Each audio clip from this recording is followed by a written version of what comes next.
अरे भाई वक्त कम है, इसे नारे में जाया ना करें, वक्त कम है। आप सुन ले, अपने मेहमान को सुनने की सादतें हासिल करें। जी हज़रत मुफ्ती साहब शुरू। मिंबर नूर पर जलवाबार मुअज़्ज़ज़ व मुक़्तदर नाइबान रसूल, उलमाए ज़वील एहतराम, सादात मशाइख़, हाज़िरीन अहले सुन्नत व जमाअत, अस्सलामु अलैकुम व रहमतुल्लाहि व बरकातुहू। अल्हम्दुलिल्लाह अल्हम्दुलिल्लाहिल हन्नानिल मन्नान अल्लज़ी खलक़ल इंसान व अल्लमहुल बयान, वस्सलातु वस्सलामु अला रसूलिही सय्यिदिल इंसी वल जान व अला आलिही व अस्हाबिही ज़विल खैरि वल इहसान, अम्मा बअद। फ़अऊज़ु बिल्लाहि मिनश शैतानिर रजीम, बिस्मिल्लाहिर रहमानिर रहीम। मुहम्मदुर रसूलुल्लाह वल्लज़ीना मअहू अशिद्दाउ अलल कुफ़ारि रुहमाउ बैनहुम, इला आखिरि हाज़िहिल आया। सदक़ल्लाहु मौलाना अज़ीम। बारगाह रिसालत मुआब सल्लल्लाहु अलैहि वसल्लम में दुरूद पाक का हदिया पेश करें। अल्लाहुम्मा सल्लि अला सय्यिदिना मुहम्मदिन मअदनिल जूदि वल करम व आलिहि व अस्हाबिहिल किराम व इब्निहिल करीम व बारिक व सल्लिम सलातन दाइमतन सरमदन अबदा।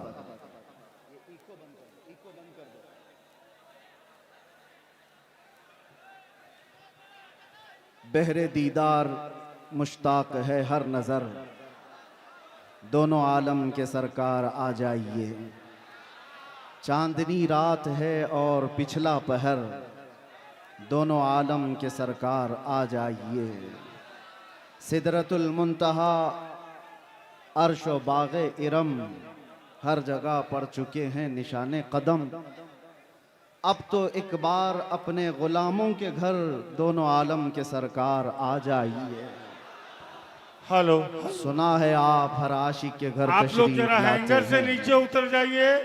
हम माफी चाहेंगे हजरत, थोड़ा लोहा का पंडाल है, तार अगर किसी को भी कुछ हुआ तो उसका जिम्मेवार हम लोग नहीं होंगे।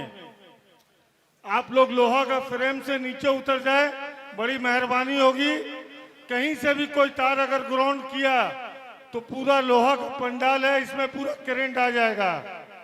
आप लोग से बार बार रिक्वेस्ट कर रहे हैं, गुजारिश कर रहे हैं। ठीक है, इंशाअल्लाह उल अज़ीज़ कुछ नहीं होगा। करंट तो वैसे ही मुसलमानों में पहले से मौजूद है, करंट को फिर क्या करंट लगे। आपका जज्बा बरकरार रहे, तवज्जो चाहता हूं। और ये जो जोश और ये जो जज्बा है, किसी के ऐलान से ख़त्म होने वाला भी नहीं। हमें पता है, हर दिन हम देखते आ रहे हैं, इसलिए कि दीवानगी और वो भी हुजूर पाक सल्लल्लाहु अलैहि वसल्लम के नाम पर हो। पूरी दुनिया अपनी ताकत जमा करके भी उस दीवानगी को रोक न सकी। 14 सदियां गुजर गई हैं, इस तूफान का रास्ता कोई रोक ना सका। इसी को इकबाल ने बहुत पहले ही कहा था, थमता न था किसी से सैले रवा हमारा, कुछ बात तो है कि मिटती नहीं हस्ती हमारी। सदियों रहा है दुश्मन दौरे ज़मा हमारा। मेरे अजीज़ों, आज हम उर्से कायदे अहले सुन्नत में हाजिर हैं। आप हजरात जिस अंदाज से भी सुनना चाहें मैं सुनाता हूँ, खड़े होकर के, बैठ करके, सो करके, जिस तरह से भी है, और ख़ामोशी से या चीखते चिल्लाते, आपकी अपनी मर्ज़ी के मुताबिक। अब यहाँ पर किसी को क्या कहें कि बैठ जाओ, जगह हो तो बैठे, कहीं जगह है ही नहीं तो क्या बैठा है। इसलिए जो जहाँ खड़े हैं वहीं खड़े रहें। हाँ, इतना मैं कह सकता हूँ कि कुर्सी वाले कुर्सी छोड़ दें तो अच्छा होता है। हम भी बहरहाल एक बार दुरूद पाक पढ़ लें। अल्लाहुम्मा सल्लि अला सय्यिदिना मुहम्मदिन मअदनिल जूदि वल करम व आलिहि व अस्हाबिल किराम व इब्निहिल करीम व बारिक व सल्लिम। मैं बयान के लिए आ रहा था, उससे कबल ही मुझे बैठ जाइए।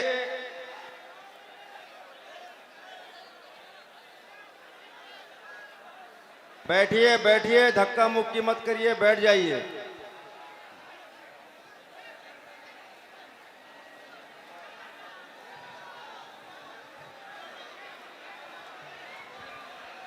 अरे भाई आप बैठिए तो, अरे अपने मेहमान की कद्र कीजिए, बैठ जाइए। आप तो मेहमान आपसे मुखातिब, बैठ जाइए, बैठिए, जल्दी कीजिए, 1 सेकंड में बैठ जाइए, जल्दी कीजिए।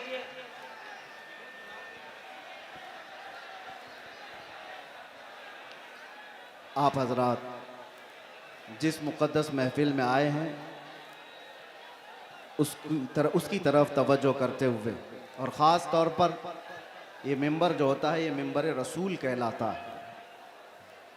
मैं तमामी नौजवानों से कहता हूँ कि अदब अगर बरकरार नहीं है तो फिर इस तरह के जलसे में हाजिर होने का मतलब भी नहीं निकलता, वाह, कोई फ़ायदा नहीं होता है। यही वजह है, मुझे अभी आने से पहले ही हमारे असीर मुफ्ती आज़म हिंद सईद नूरी साहब किबला ने कहा था थोड़ा ठंडी तकरीर कीजिए। अब आप मुझे बताएं ऐसे माहौल में कौन ठंडी तकरीर करता है? वाह वाह वाह वाह। और इसी वजह से हम जलसों में जाना कम भी कर चुके हैं कि ये मजमा संभलने को संभलता नहीं और वक्त ज़ाया होता चला जाता है। बहरहाल आज जिस कायदे अहले सुन्नत के उर्स में हम हाजिर हैं, मैं थोड़ा ही वक्त लूँगा। एक ही बात मैं कहूँगा, पिछले 3 दिन से आपने उनकी सीरत पर बहुत कुछ सुना होगा। उलमा, खुतबा, शोरा, यहाँ पर बहुत सारी चीज़ें आपको सुना कर जा चुके हैं, लेकिन मैं अपनी ज़िंदगी में आज महसूस करता हूँ, पल पल घड़ी घड़ी अगर किसी की याद आती है मुश्किलात में तो वह अरशदुल कादरी जैसे कायद की याद आती है।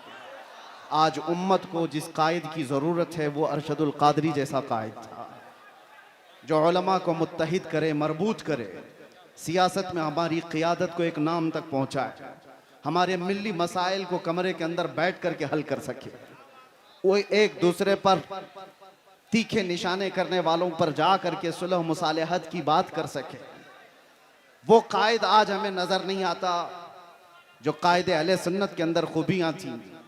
हैरत होती है कि इतने तबलीगी दौर, इतने तबलीगी सफ़र करते हुए वो किताबें किस वक्त लिखते थे। उनके कलम में अल्लाह ने ऐसी बरकत रखी थी। एक बात मैं आपको बताता हूँ, अल्लाह ताला जिससे दीन की खिदमत लेता है उसकी ज़िंदगी के वक्त में अल्लाह बरकत देता है। वो थोड़े से वक्त में बहुत कुछ काम करके जाता है। आम लोगों से ये मुमकिन नहीं होता। अल्लामा अरशदुल कादरी अलैहि रहमत व रिज़वान ने जो एक क़ियादत का अच्छा चेहरा पेश किया, काश आज उम्मत को फिर से एक वैसा कायद मिल जाएगा। अहले सुन्नत व जमाअत के दरमियान एक ऐसा ऊंचा चेहरा जिसके जलजला और ज़ेरो ज़बर से पूरी दुनिया आज तक कांपती है, जिसका जवाब नहीं दिया जा सका है। आप जमशेदपुर वाले, जो नई नस्ल है, जो नए नौजवान हैं, यंगस्टर्स, जिन्होंने उस कायदे अहले सुन्नत को देखा नहीं है, आप आज की दुनिया में जी रहे हैं। तुम्हारी ये खुशबख्ती और सआदत की बात है कि पूरी दुनिया में जिसने अहले सुन्नत व जमात का दर्द लेकर के तबलीगी सफर किए वो तुम्हारी जमीन पर आराम कर रहा है, वो इसी जमशेदपुर में आराम कर रहा है। आप क्या समझते हैं मोहल्ले में बैठ करके 4 लोगों की इस्लाह कर लेना ये क़ियादत नहीं है। मैं जा करके देख करके आ रहा हूं, मिस्र में, तुर्की में, वहां तक भी ये पहुंचे हुए हैं अपने अहले सुन्नत का दर्द लेकर के।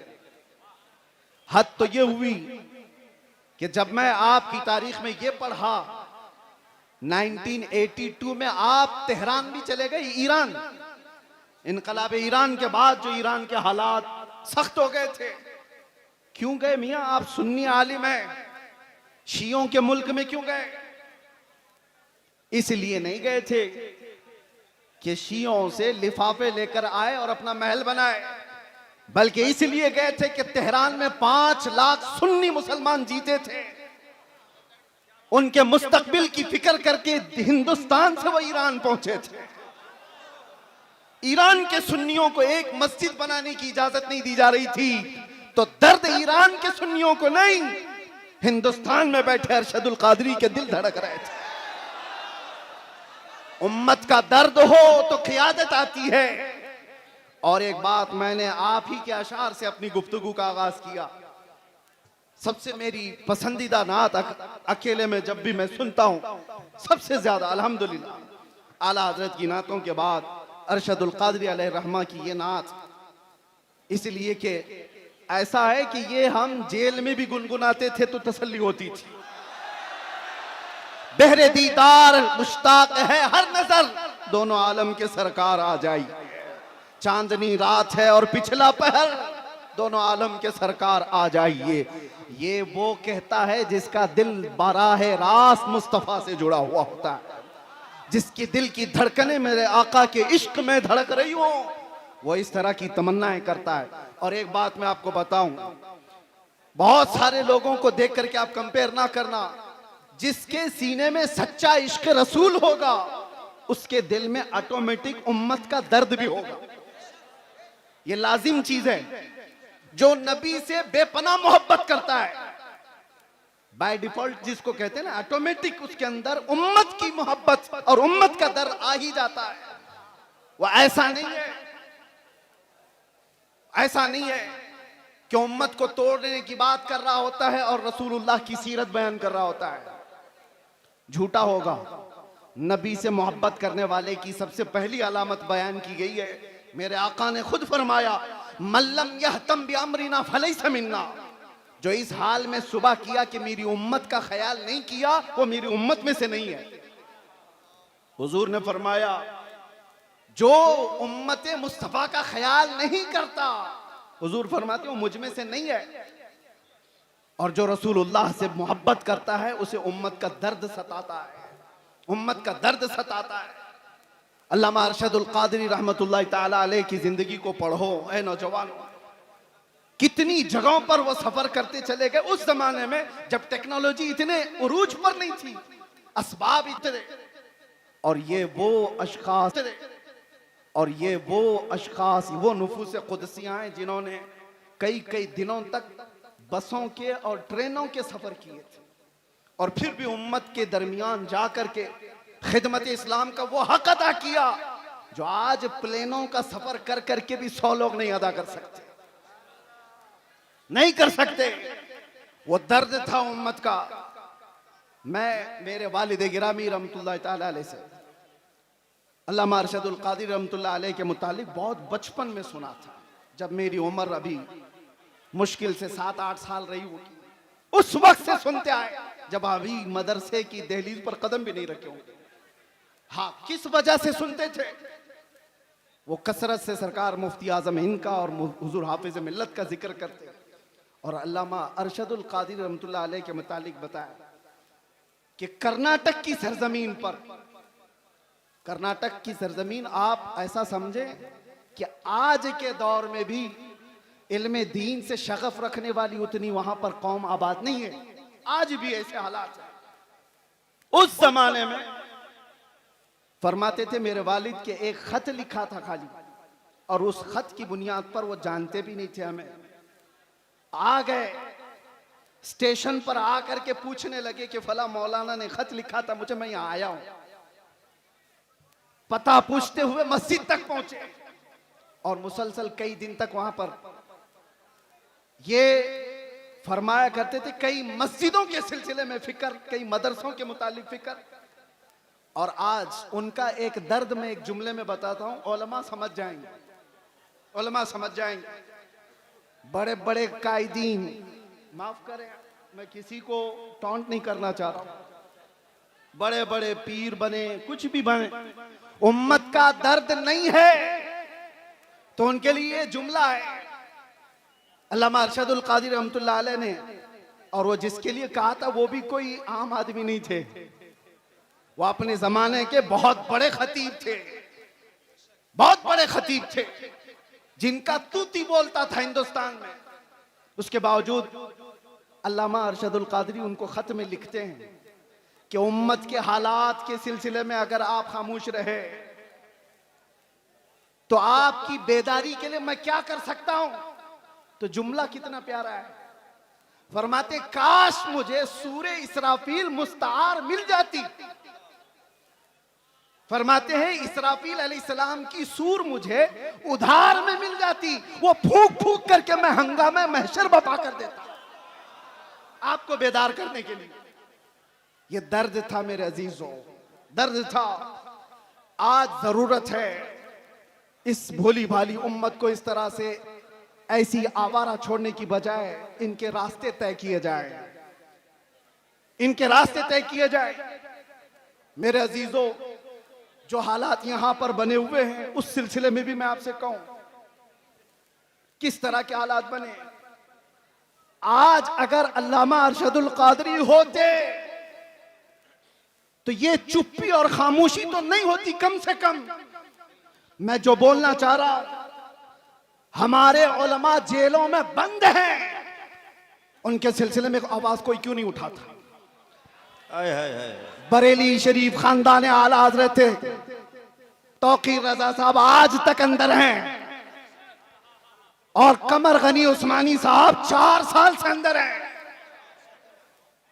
किसी को डर लगता है तो अलग बात है कि इनके नाम ले लिए, उनके नाम ले लिए, हमारे लिए मामलात ना आ जाए। तुफ है तुम्हारी ऐसी सोच पर। उम्मत मुस्तफा का वो हिस्सा है या नहीं, टुकड़ा है या नहीं।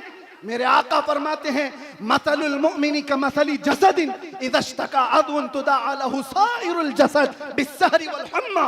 मोमिन की मिसाल ऐसी है कि जैसे एक जिस्म के कई आज़ा, एक जिस्म के कई आज़ा, अगर बुखार आए तो हाथ में भी तकलीफ होगी, पैर में भी तकलीफ होगी, सर में भी दर्द होगा।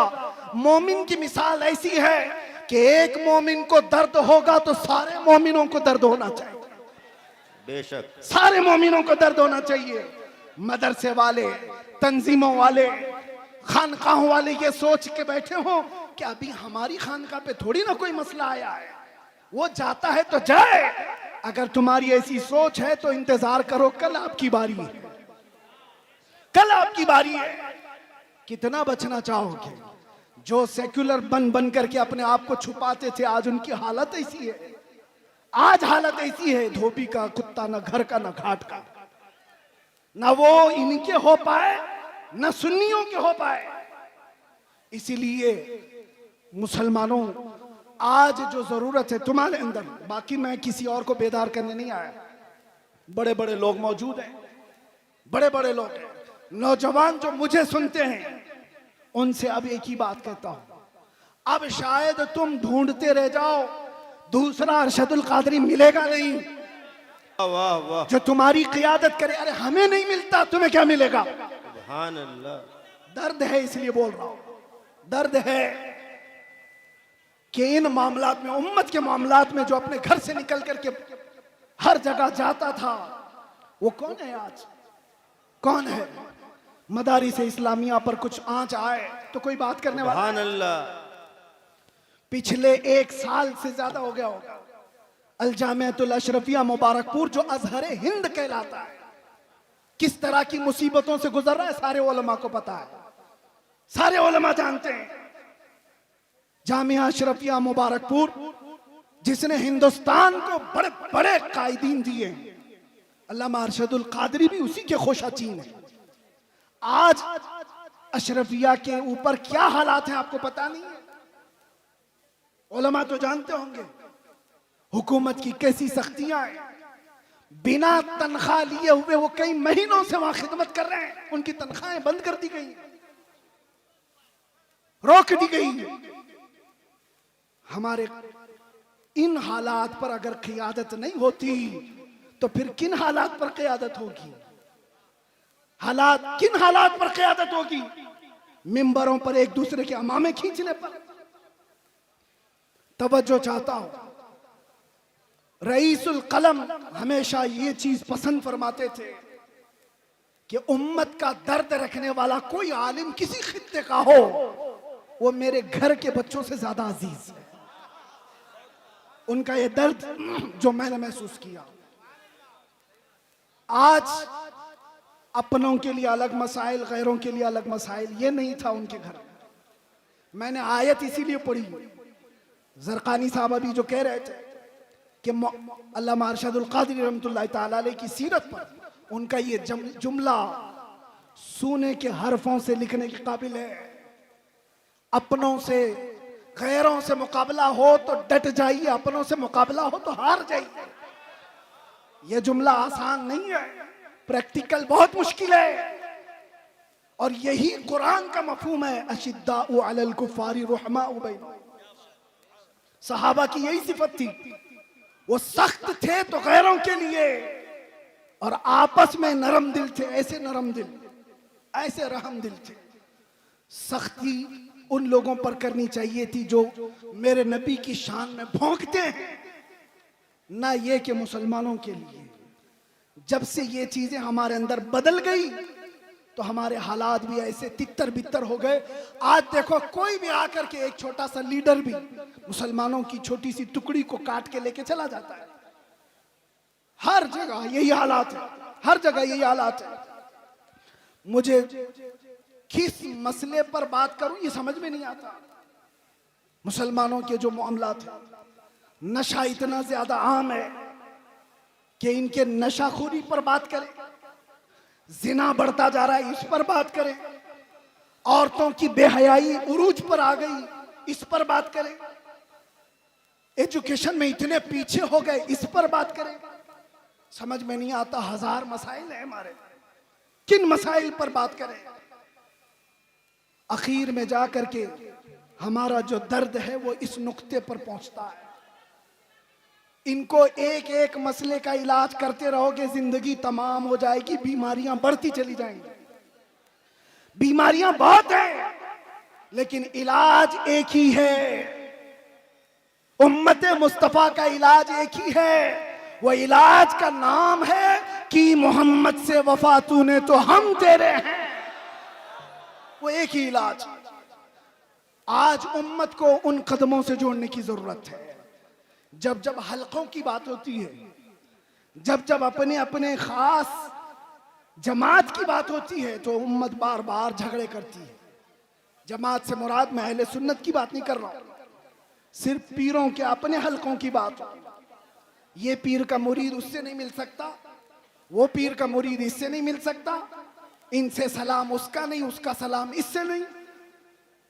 इस मिंबर पर आज देखें आप उलमा इकराम, मेरा हुस्न जन ये कहता है, ज़रक़ानी साहब इसकी तायीद करें, अरशदुल कादरी रहमतुल्लाह अलैह के उर्स में यहां किसी एक पीर का मुरीद आलिम नहीं बैठा है, सिर्फ अरशदुल कादरी रहमतुल्लाह अलैह के मुरीदी नहीं है, सारे सिलसिले के जमा हुए।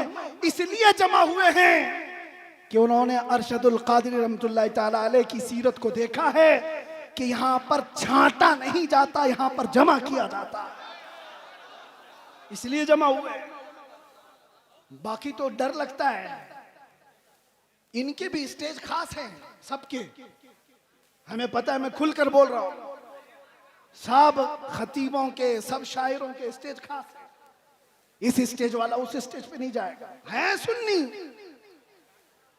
उनके बटे हुए हैं।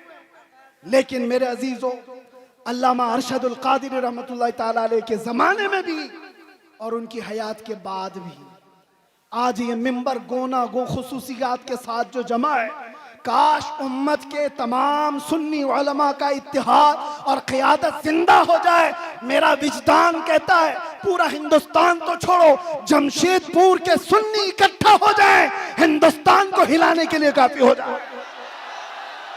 जिंदाबाद जिंदाबाद क्या समझते हो? जिंदाबाद, नारे तकबीर, नारे रिसालत, उर्से हुजूर कायदे अहले सुन्नत हजरत अल्लामा मुफ्ती सलमान अजहरी साहब किबला, नारे तकबीर, नारे रिसालत।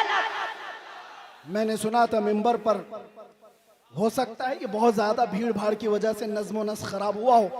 ज़रक़ानी साहब यहाँ पर बहुत सारे उसूल रखते हैं, उन उसूलों में ये भी मैं अर्ज किए देता हूँ कि जिसका उर्स हो रहा है उसी का नारा लगाए, यहाँ जो खड़ा है उसका नारा ना लगाए।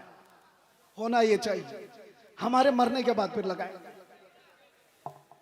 यहीं से तो शख्सियत परस्तियां शुरू हो रही। मुझे कम लक़ब दिया, मुझे छोटे नाम से बुलाया, पोस्टर में मेरा नाम वहां चिपकाया है। इन्हीं मामलात में तो है। मैं कितने लोगों को जानता हूं छोटे नाम की वजह से और पोस्टर में इधर उधर हो जाने की वजह से उनकी बरहमी आसमान पर है, और कोई सालों से जेल में सड़ रहा है, एक बार माथे पे शिकन नहीं आई। दर्द अगर तुम्हारी अपनी इज्जतों का है तो तुम्हारी इज्जतें नीलाम हो जाएंगी, और दर्द अगर उम्मत का है, हर दिन तुम्हारी इज्जत बढ़ाई जाएगी, हर दिन इज्जत बढ़ाई जाएगी। इसीलिए मेरे अजीजों, आज बात करते हैं नामों से रिसालत के उस अहम मसले पर। अल्लामा अरशदुल कादिरी रहमतुल्लाह तआला अलैह की जिंदगी उसके लिए शाहिद अदल है। आपके मुतालिक सबको मालूम होगा, सबको मालूम है अल्लामा अरशदुल कादरी बहुत बड़े मुनाजिर थे। मुनाजिर का मतलब भी आपकी जनरेशन समझना मुश्किल है। डिबेट में ऐसे माहिर थे कि सामने वाले को चित कर देते। लेकिन ये मुनाजरे किसके लिए होते थे? घूम फिर करके आप हिस्ट्री निकालेंगे, अल्लामा अरशदुल कादरी के सारे मुनाजरे इस बात पर थे कि कहीं से अगर थोड़ी सी बदबू भी आई कि मेरे नबी की शान में गुस्ताखी हो रही है, अज़मत रिसालत पर पहरा देना है, नामों से रिसालत की हिफाजत है।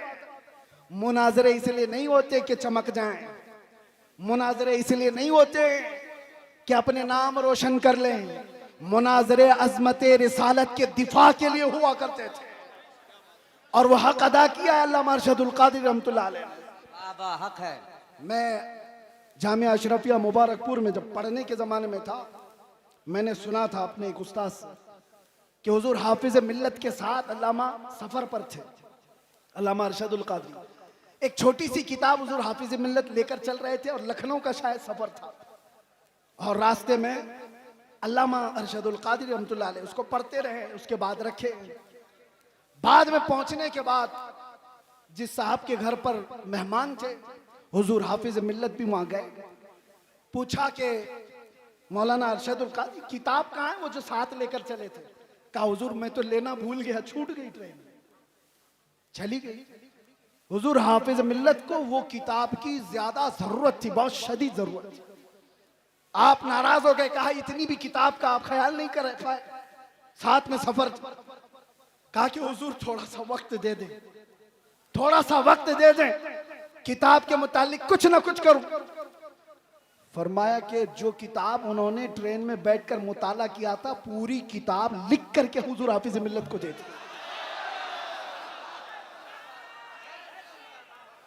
हो सकता है कुछ जुमले इधर उधर, माशाअल्लाह। कहा गजब की जहानत। अब यहां रुक करके भी मैं एक बात बताता हूं, कचरे लोगों के दिमाग इतने नहीं चलते। इश्क रसूल हो तो जहानत आसमान पर होती। आला हजरत की जहानत को कोई पहुंच पाएगा? आला हजरत का दिमाग जो चलता था, 100 साल पहले लिखी हुई किताबें आज के लोग ऐनक लगा लगा कर नहीं पढ़ पाते। आला हजरत की जहानत किस बुनियाद पर थी? आला हजरत का भी दिमाग जो अर्शे औला तक पहुंचा था, वो इश्क रसूल की बुनियाद। जहां इश्क रसूल होगा वहां जहानत भी होगी, और जहां इश्क रसूल निकल जाता है तो फिर उसकी जहानत भी गटर में चली जाती है। वो कब क्या करता है पता नहीं चलता। अल्लामा अरशदुल कादरी रहमतुल्लाह तआला अलैह को अल्लाह ताला ने गजब की जहानत दी थी, हाफिजा मजबूत था। और जितने मुहद्दिसीन की आप तारीख पढ़ेंगे, उनका हाफिजा अगर मजबूत था तो इश्क रसूल की बुनियाद, इश्क रसूल की बुनियाद पर। इसलिए ऐ नौजवानों, आज कुछ हासिल करना है तो कुछ मुसीबतें तो हैं हमारे पास। मिसाल के तौर पर मैं बताऊं, कुछ भी कहने जाएं तो नौजवान कहते हैं हमसे हमारे उलमा सपोर्ट नहीं करते, हमारे उलमा सपोर्ट नहीं करते, हमारे अंदर जोश है, जज्बा है, उलमा चुप बिठा देते हैं। हम पढ़ना चाहते हैं, कारी साहब हमारा साथ नहीं देते, बहुत सारे मसाइल। लेकिन तुम क्या ये उज्र भी कयामत के दिन पेश कर सकते हो? मुझे बताओ, क्या तुम्हें अपने घर में तन्हा बैठ करके भी अपने नबी से कसरत से मोहब्बत करने के लिए भी कोई रोकता था? आज के इस दौर में कोई रोकता है तुम्हें? कयामत के दिन क्या उज्र पेश करोगे? छोड़ो इनके मामलात। उलमा नहीं सपोर्ट करते, कायदीन नहीं आते, ये तो अवाम की बातें तो छोड़े, सोशल मीडिया पर जो नौजवान उलमा की तहरीरें भरमार पड़ी रहती है, वो पता नहीं किसको किसको कोस रहे होते हैं। कई मर्तबा मेरे पास आई तहरीरें, कहा कि हजरत वो लोग खामोश हैं, ये लोग खामोश हैं, कुछ नहीं बोलते, सब खानकाएं। मैं उनसे यही कहता हूं, उनकी तरफ देखने की ड्यूटी आपको लगाई किसने? वो खामोश हैं तो अल्लाह ने आपको मौका दिया, आप मैदान में आओ, आप बड़े बन जाओ। मैदान बड़ों ने आपको खाली करके दिया, आप बड़े बन जाओ। हम जैसे छोटों को पूछता कौन था? हमारी हैसियत क्या है? हमसे हमारे बाप के बराबर भी बड़े बड़े उलमा हैं, अभी भी मौजूद हैं, उनसे भी बड़े मौजूद हैं। मेरे अजीजों, एक दर्द लेकर के मैदान में क्या उतरा? मैंने एक बार ही मुस्तफ़ा करीम सल्लल्लाहु अलैहि वसल्लम की नामूस के मुतालिक अपने जज्बात का इजहार किया था और फिर उसका असर देखा। 50 लोगों में बैठकर की हुई बात थी, रब्बे जुल जलाल ने पूरी दुनिया के चप्पे चप्पे में पहुंचाया। आज हमें हर एक की नजर के सामने बिठाया है। सबके सामने हमारी जो इज्जतें हैं वो इसलिए नहीं है कि मैं बहुत बड़ा तुर्रम का हूं, बहुत बड़े बादशाह का बेटा हूं या कोई सियासी नेता हूं। ये जो कुछ भी इज्जतें मिली हैं ये कदमे मुस्तफा की बरकत है। जब तक बिके न थे तो कोई पूछता न था, या रसूल अल्लाह तुमने खरीद कर हमें अनमोल कर दिया। आज दुनिया में ये मकाम देखा है, जो एक बार मुस्तफा की इज्जत की बात करता है, मौला दिल दिल में उसको बिठा रखता है। और फिर सोचो, जो अपनी जिंदगी हुजूर की मोहब्बत में फना कर देता है, तब जाकर के वो बरेली का इमाम अहमद रजा बनता है। बेशक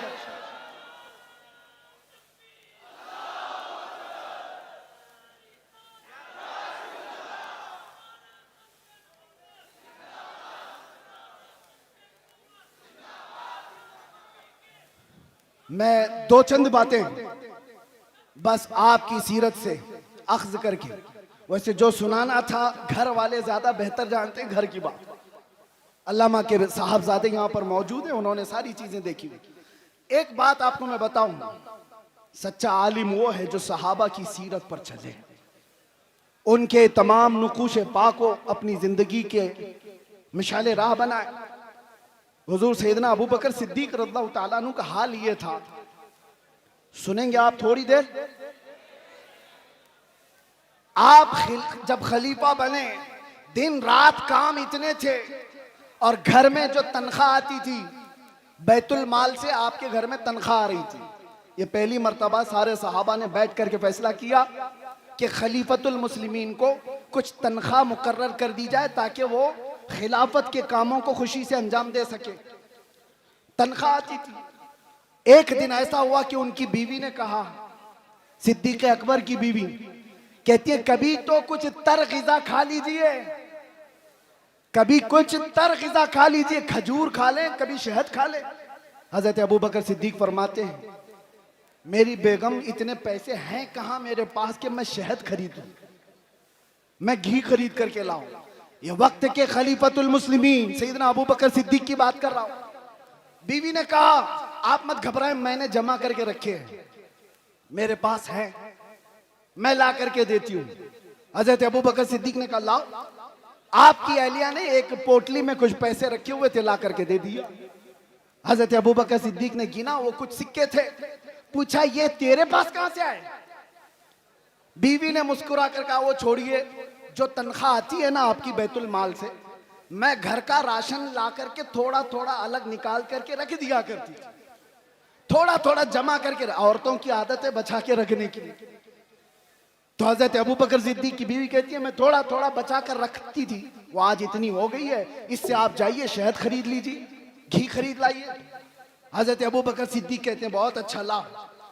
ले करके जाते हैं, बैतुल माल में पूरा माल जमा कर दिया और फिर सहाबा को बुला करके कहा, आज के बाद से मेरी इतनी तनख्वाह कम कर दी जाए, इसलिए कि ये माल मेरे घर में ज्यादा आ रहा है, इतना माल मेरे घर में ज्यादा आ रहा है। सैयदना अबू बकर सिद्दीक रज़ियल्लाहु ताला अन्हु ने जब ये फरमाया, सहाबा अश अश कर रह गए, इतना माल तो कोई भी छुपा के रख सकता था। ये वाकया बयान करने के बाद अब मैं आपसे कहता हूं, इसका अक्स मैंने जिंदगी में पाया है, एक कायदे अहले सुन्नत अरशदुल कादरी की जिंदगी में। मेरे अजीजों, उनके बड़े साहबजादे यहाँ बैठे हुए हैं, गुलाम रब्बानी साहब फरमाते हैं अल्लामा के घर में पोते की विलादत हुई थी, शायद यही पोते होंगे, कहाँ है?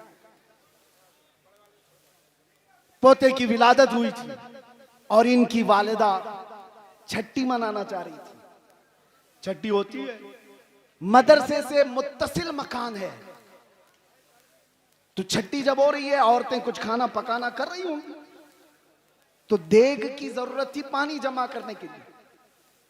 तो इनकी वालिदा मोहतरमा अल्लामा की अहलिया मदरसे के मतबख से वो देग मंगवाई सेक्रेटरी से या किसी से बोलकर कि आज हमारे घर में कुछ फंक्शन है, उसमें पानी जमा करना है, या जो भी मंगवा करके अपने घर में रखा और पानी भरा। पानी आता भी नहीं था जैसे वो बताते। अचानक दोपहर को या जिस वक्त आमद हुई अल्लामा अरशदुल कादरी की घर में, उन्होंने देखा पहली नजर में, अपनी अहलिया से पूछा ये कहां से आया पानी, और ये देग तो मदरसे की लगती है। अहलिया ने कहा हाँ, घर में आज छठी है, पोते की विलादत हुई, मैंने मंगवा लिया। आपने ठोकर से पूरा पानी इधर गिरा दिया और कहा फौरन के फौरन ले जाकर के मदरसे में जमा करो, और जितनी देर इसका इस्तेमाल किए उतनी देर की रसीद काट करके मदरसे में जमा करो, और कोई छट्टी पट्टी नहीं होगी घर के अंदर। अगर कौम की अमानत का 1 रुपया भी मेरे घर में इस्तेमाल होगा, मेरे घर में इस्तेमाल होगा, तो वो मेरे लिए हराम है, हराम। ये सिद्दीक अकबर की जात से लिया हुआ पहलू था, सिद्दीक अकबर की जात से लिया हुआ पहलू था। मेरे अजीजों, आज हालात तो बड़े बहुत अलग है। अब क्या बताएं, हम इस मैदान के आदमी हैं, ये स्टेजों के, और ये स्टेज और ये प्रोग्राम कितने कमर्शियल हो गए हमें पता है। दिल नहीं करता, अभी लोग इस पर धंधा करने लगे हुए हैं, बिजनेस होते हैं, ठेकेदारियां होती हैं, उलमा की कीमतें तय होती हैं, शोरा की कीमतें तय होती हैं। 1 घंटा बयान करने का वो इतना लेगा, 1 नात पढ़ने का वो इतना लेगा, सारा कमर्शियल हो गया। और वो एक अरशदुल कादरी है, एक अरशदुल कादरी, कई दिन उनके घर में फाके चलते रहे। खुददारी ऐसी थी कि कभी घर की बात बाहर नहीं बताई, बाहर नहीं बताई, खुददारी ऐसी थी। और आप बताओ, मौलाना लोगों कोई भी हो, इंग्लैंड जाना, अमेरिका जाना, इनके सबके ख्वाब होते हैं। कौन नहीं जाना चाहता? अमेरिका चले जाएं, इंग्लैंड चले जाएं, यूरोप चले जाएं। और अल्लामा को उस जमाने में इंग्लैंड, अमेरिका, सारी दुनिया पर जाने के बहुत मौके फराहम हुए, एक बार नहीं कई बार। और उस वक्त मुझे बताओ, इंग्लैंड में, अमेरिका में या यूरोप में कोई एक बंदा ऐसा मिले जो ये कहे हमने अरशदुल कादरी की जेब भर दी थी? नहीं। जो उन्होंने वहां से लिया, वहीं की जमीन पर कोई इदारा बनाया और वापस चले आए। ये क़ियादत थी। लंदन की सरजमीन पर उन्होंने पहला जब इदारा बनाया था, मुफक्किर इस्लाम अल्लामा कमरुज़्ज़मान खान आज़मी दामज़िल्लुहुल आली हफ़िज़हुल्लाह व रआह अभी भी मौजूद हैं। अल्लामा अरशदुल कादरी की ज़ेर निगरानी कितने साल उन्होंने खिदमत की। वो खुद बयान फरमाते हैं कि वहां पर मस्जिद की जरूरत थी, एक चर्च बिक रहा था, तो चर्च के मुंतजिमीन उनके पास चले गए अल्लामा कि हमें बेच दीजिए। कोई हिम्मत करता है, और वहां के हालात अलग है। चर्च वालों से उस वक्त के 50,000 पाउंड में वो खरीदो फरोख्त होनी तय पाई। आपने बड़ी मसलहत के साथ उससे बातचीत करके 40,000 पे राजी किया। चर्च खरीदने की बात की कि मस्जिद बनेगी ये। और उस वक्त जानते हो, सबसे हैरत की बात मैं ये कह रहा हूं, उलमा हौसला रखो, हौसला। अल्लामा उनके आसपास, वो नई जगह है, उनके लिए नया इलाका है, लोगों को मुंतखब किया और कहा ये खरीदना है। और जो टोकन देना होता है शुरू में, आप क्या कहते हैं उसको, एडवांस, एडवांस देने के लिए उस वक्त अल्लामा साहब के पास जो पैसे थे वो सिर्फ 500 पाउंड थे, और 40,000 पाउंड की खरीदारी करके आए। किसके भरोसे? उस अरशदुल कादरी का तवक्कुल भी वैसा ही था आप जैसा गरीब नवाज हिंदुस्तान आते वक्त तवक्कुल लेकर के आए। कदम रखना हमारा काम है, मैदान बनाना मेरे मौला की शान है। कदम रखा और आज एक नहीं, दो नहीं, दसियों मसाजिद और इदारे इंग्लैंड की सरजमीन पर कायम है। वर्ल्ड इस्लामिक मिशन जो अल्लामा अरशदुल कादरी की बनाई हुई तंजीम थी, जो पूरी दुनिया में, अरे हम अजहर में तक देखा, हमने देखा जामे अजहर तक वो चले गए। सद्दाम यूनिवर्सिटी जब बन रही थी उसमें भी आपका बड़ा किरदार है। बगदाद गए, तेहरान गए, कितने ममालिक के सफर किए। और जब उनको अपने भोले भाले जवानों का दर्द सताता था कि ये तबलीगी जमात के चक्कर में पड़ जाएंगे, तो दावत इस्लामी का क़याम भी आपकी ईमा पर हुआ था। अल्लामा अरशदुल कादरी रहमतुल्लाह ताला अलैह का।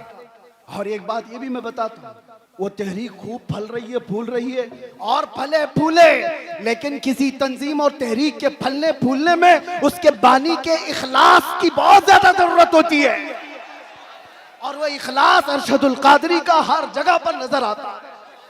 हाफिज मिल्लत का इदारा यूं ही कायम नहीं है। सीमेंट और गारे की इमारतें बनाना बहुत आसान है, अशरफिया बनाना आसान नहीं है। क्यों? सिर्फ इमारतें बनाने का नाम आप मत समझ लें इदारे हैं। उसकी एक मिसाल मैं आपको बताऊं, काबा कितना है, कितने बाय कितना है, आप जाके नाप के देख लो। आज हिंदुस्तान में हो, कोई भी हो, एक छोटा सा मिडिल क्लास का आदमी भी अपने खर्चे से, जितने में उसका घर नहीं बनता उससे कम खर्चे में काबा बना सकता है।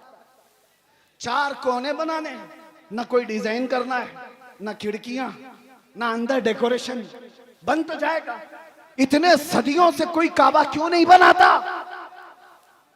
क्यों नहीं बनाता? आप समझो काबा सिर्फ ये 4 दीवारी और 4 कोने का नाम नहीं है। तुम बना तो लोगे, करोड़ों दिलों को खींचने की कशिश कहां से लाओ? ये कहां से आती है? ये इमारतों के बनाने में नहीं आती, वो मुखलिसीन की बरकत हुआ करती है। जामिया अशरफिया मुबारकपुर आज भी फल फूल रहा है, और एक दो नहीं, हजारों उलमा वहां से निकले। उसकी हर ईंट में पसीना नहीं, हाफिज मिल्लत का खुलूस लगा हुआ है। इसी तरह जिन तहरीकों पर अल्लामा अरशदुल कादरी रहमतुल्लाह ताला अलैह की दुआएं रही, वो फल रही है, फूल रही है। इखलास जिसके अंदर लगा रहेगा उसमें बरकत भी ज्यादा रहेगी, तादेर व कायम रहेगा। ये चंद बातें थी। अब एक और बात उलमा के सिलसिले में। अल्लामा रहमतुल्लाह ताला अलैह, उनके इस्लाह का तरीका देखा। उनको भी अपने जमाने में कुछ लोगों से शिकायतें थी, तो उन्होंने स्टेज पर आकर के गाली गलौज करके इस्लाह नहीं की। उनको भी बहुत सारे लोगों से कई मसले हुए, लेकिन उनके खुतूत गवाह हैं कि उन्होंने दूसरे उलमा की इस्लाह कैसे की। उनके लिखे हुए खत आज भी गवाह हैं। जब उनको किसी की इस्लाह करनी होती तो क्या लबो लहजा इस्तेमाल करते थे। ये उम्मत का दर्द रखने वाला कह सकता है, उम्मत का दर्द रखने वाला। एक वाकया इस पर शाहिद अदल है। बकी बिन मुखल्लद एक बड़े मुहद्दिस हैं, अंदलुस के रहने वाले। इन्होंने तकरीबन 1300 सहाबा की हदीसें किताब में जमा की थी। मुस्नद बकी बिन मुखल्लद वो जाया हो गई। बकी बिन मुखल्लद का मैं एक बार आपको तस्करा सुना देता हूं, ताकि अब ये उलमा के लिए मसला है। इस जिम्मेदार स्टेज से मुझे एक पैगाम देना था। बकी बिन मुखल्लद को एक शौक था जिंदगी में, वो इमाम अहमद बिन हम्बल से मुलाकात का, उनसे हदीस सुनने का। तो अंदलुस से, स्पेन से चल करके निकले, पैदल चलते थे आप सफर में। तकरीबन 1.5 साल के बाद आप बगदाद पहुंचे थे। 1.5 साल सफर करके आए। कितने हजार किलोमीटर का सफर है अंदलुस से बगदाद। बगदाद आने के बाद पता चला कि इमाम अहमद बिन हम्बल को हुकूमत की पाबंदियां हैं, पुलिस का घेरा है, उनको बयान करने पर पाबंदी है। कभी ये वाकया पढ़ते हैं तो हमें पूरे हालात नजर आने लगते हैं। पाबंदी लगाई गई इमाम अहमद बिन हम्बल पर। बहुत बड़े मुहद्दिस इमाम अहमद बिन हम्बल कौन है? जिनको 5 लाख हदीसें रसूलुल्लाह की याद थी। वो इमाम अहमद बिन हम्बल की बात कर रहा हूं। हुकूमत सख्त थी, आप पर पाबंदी थी, लेकिन बकी बिन मुखल्लद जिस वक्त आए बगदाद में, वो पूछते रहे इमाम अहमद बिन हम्बल कहाँ रहते हैं। सब लोग डरने लग गए, उनका नाम लेने से ही डरने लगे। अरे किसका नाम ले लिया? हमारे ऊपर 19 केस लगाए हुए हैं, हमारा नाम कोई ले ले तो सामने वाला भी सोचता अरे इनका नाम क्यों ले लिया। एक तजुर्बे की बात बता रहा हूं, जिसके ऊपर हुकूमत की सख्तियां होती हैं वैसी कौम उसको दूर करने लगती है। उसके साथ ना बैठो, मेरे ऊपर भी केस हो जाएगा। बकी बिन मुखल्लद पूछते रहे, कोई बता नहीं रहा था। कुछ लोगों ने कहा, उन्होंने पूछा क्या कोई और मुहद्दिस है यहाँ पर जो हदीसें सुनाते हैं? कहा हाँ है ना। कहा कौन है? यहया बिन मुईन, वो भी पाए के मुहद्दिस थे। कहा बकी बिन मुखल्लद मैं जाता हूं उनसे हदीस सुनता हूं।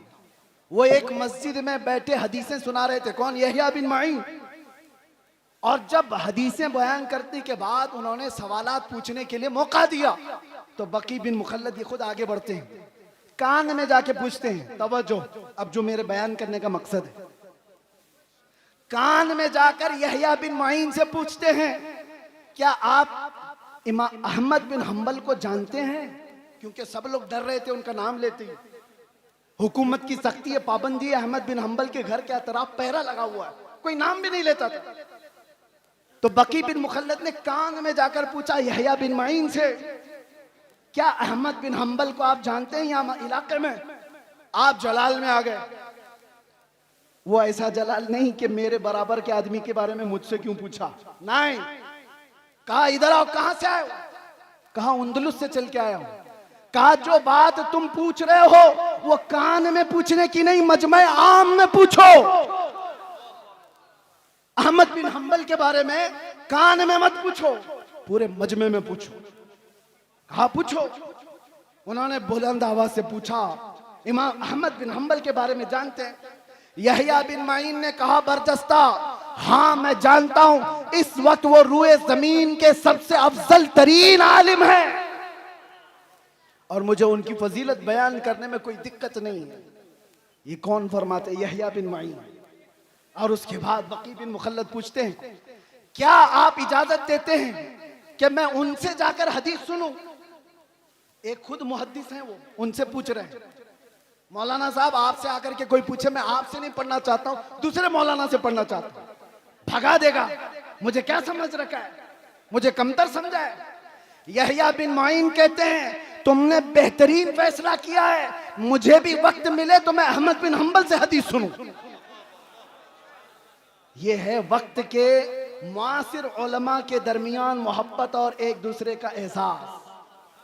उसके बाद यहया बिन मुईन के दरबार से वो निकले। बकी बिन मुखल्लद पूछते हैं अहमद बिन हंबल कहाँ है? कहा उनके घर पर पुलिस का पहरा है। कैसे जाएंगे? दिखाए रास्ता। जब गए दरवाजे पर दस्तक दिया, इमाम अहमद बिन हंबल बाहर आए, जल्दी से अपना बता दिया, मैं इतने 1000 किलोमीटर का सफर करके आया हूं, आपसे कुछ हदीसें सुनने आया हूं। इमाम अहमद बिन हंबल ने कहा आज तो तू आ गया, कल तुझे पुलिस आने नहीं देगी। कहा उसका रास्ता मैंने बना लिया है। क्या बनाया? कहा रोजाना मैं एक कटोरी लेकर के आऊंगा भीख मांगने के लिए, दरवाजे पर दस्तक दूंगा, आप थोड़ी रोटी मेरे कटोरे में डाल देना और 4 हदीसें भी सुना देना। इमाम अहमद बिन हंबल की बारगाह में बकी बिन मुखल्लद कई महीनों तक इस तरह हदीसें सुनते रहे। इस वाक़े को बयान करने का मतलब ये है मेरे अजीजों, एक तरफ वो यहया बिन मुईन है, एक तरफ इमाम अहमद बिन हंबल, एक तरफ बकी बिन मुखल्लद। हदीसों में ये सब बड़े बड़े मुहद्दिस हैं। कोई किसी के अंदर ये एहसास नहीं है कि मैं इससे छोटा हो जाऊंगा, उससे बड़ा हो जाऊंगा। बकी बिन मुखल्लद चल करके हदीस सीखने आ रहे हैं। यहया बिन मुईन खुद बता रहे हैं कि जाओ इमाम अहमद बिन हंबल के पास। ये शान हमने देखी है सरकार मुफ्ती आजम हिंद में भी, ये शान हमने देखी है हुजूर हाफिज मिल्लत में भी, ये शान हमने देखी अल्लामा अरशदुल कादरी की हयात। आज अगर नफसानियत से बाहर निकल आए तो आप में से कोई पीर साहब अगर ये कह दें तो बड़ी बात है आज के जमाने में कि जाए हमसे अफजल पीर हुआ है उनसे बैत कर लो, बहुत मुश्किल है। बहरहाल ये सब मसाइल छोड़ दें।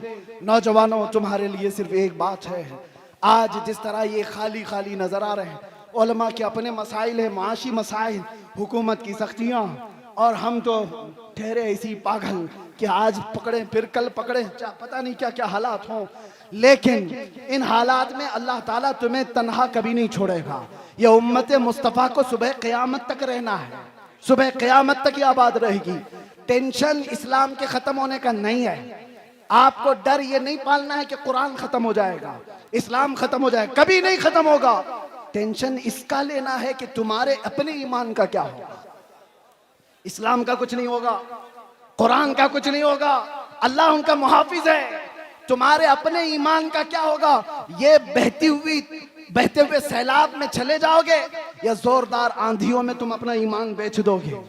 आज के हालात इस बात का सवाल करते हैं नौजवानों, तुम अपना ईमान इतना कमजोर ना कर लो कि तुम्हें वक्त की दौलतमंद खरीद ले, तुम्हें कोई डर खरीद ले, तुम्हें कोई डरा धमका करके ईमान से दूर कर दे। इतना कमजोर ईमान मत पालो। अब हमारे पास कायदीन बार बार नहीं आएंगे, वाज़ो नसीहत करने वाले भी नहीं आएंगे। हो सकता है मदरसे आगे चल करके मुश्किलात का सामना करें। ये मिंबर की भी इज्जतें दाव पर लगी हुई हैं। आज ये सजा है, कल क्या पता। अल्लाह सदा कायम रखे, शाद रखे, आबाद रखे। लेकिन बातिल कुव्वत की नजरें इस पर है। इसलिए मैं आपसे कहता हूं, एक चीज है जो 100 साल पहले हमें इमाम अहमद रजा फाजिल बरेलवी दे करके गए थे और ये सुना कर गए थे, जिसके पास ये होगा उसे फिक्र नहीं होगी, डर नहीं होगा। आप सबको ईमान पे मरने की फिक्र है या नहीं? सबको ईमान पे, इस्लाम पे दुनिया से जाना है कि नहीं जाना है? लेकिन कैसे जाओगे? बड़े बड़े डरते हैं इस बात पर कि आखिरी वक्त कैसा आएगा। लेकिन आला हजरत बरेली वाले कहते हैं एक बात याद रख लो, तुम्हारे लिए पक्का है कि इस्लाम के साथ जाओगे। वो क्या है? उन्हें जाना, उन्हें माना, न रखा गैर से काम, लिल्लाहिल हम्द मैं दुनिया से मुसलमान गया। लब्बैक या रसूल अल्लाह, लब्बैक या रसूल अल्लाह, लब्बैक या रसूल अल्लाह।